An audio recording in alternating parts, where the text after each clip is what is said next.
So, so then Suveer, another model, if you like, for project development. So we've heard from relatively large institutions and the structure they need to put in place for a project to take place. The Seacom cable started up by personal sweat and family money, and maybe you could share with us a little bit about then how that evolved to become the operating Seacom today. Yeah, absolutely. You know, I think we had a really good run in terms of project finance, putting the project together, but then we've been operating now for some 5 years, and we've repaid our debt. Our shareholders are reasonably happy.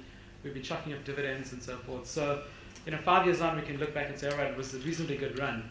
But I think, you know, if I go back to the early days, and I was involved in the project in sort of early 2007, when we had the concept and we had the idea, our founder at the time, Brian Hurley, he had just had a lot of friends and family money behind him, and he needed to put a lot of money together just to get a project of this nature off the ground. To give you guys an order of magnitude, the kind of debt and equity combined we needed to raise was about $300 to $350 million or so. And at the time, we didn't think that we'd be able to get that money out of Africa. And you know, we'd expected to get 50% of it offshore and then 50% of it from the markets within the African market. And as I was sharing with our colleagues earlier on, subprime market, then the crisis hit around the same time.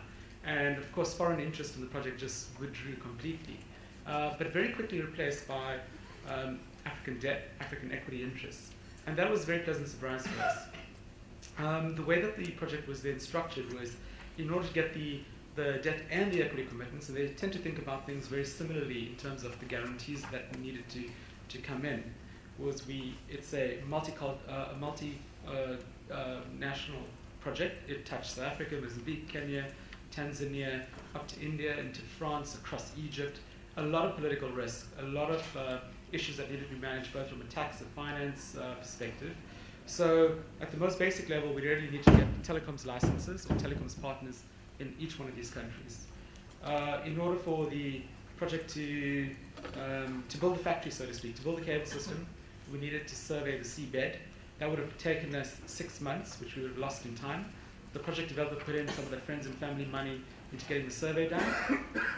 That in effect, you know, there's a bit of a race going on. That in effect, by putting some of that early capital at risk, gave us a bit of a time to market advantage across some of the other cables.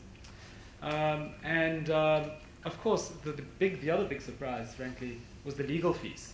You know, in 6 months of negotiation with both debt and equity, the legal fees were piling up into millions and millions of dollars, to be honest.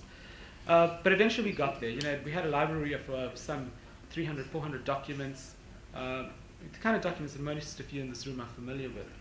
And but the biggest issue, though, was of the $350 million, we needed $175 million worth of offtake agreements from telecoms operators across the continent.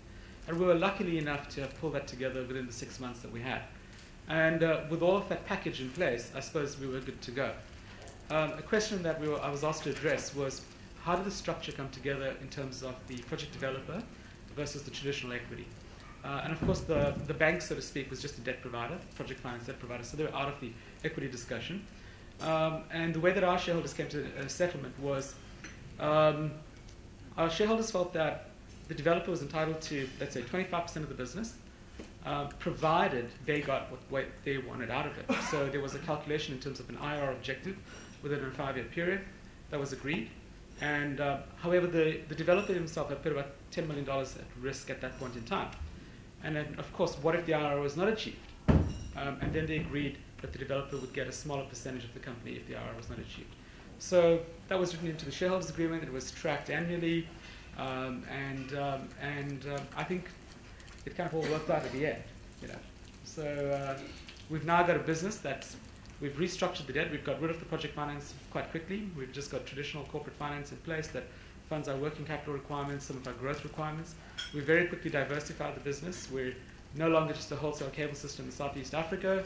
We've made investments in other cable systems on the West African coast. We've also moved forward into different segments, into enterprise, and we're looking at other types of expansion. So today, I'm glad to say we're not a project. Yeah. Great, Suveer. Look, thank you very much. And I should have given you a special thanks as well, Suveer.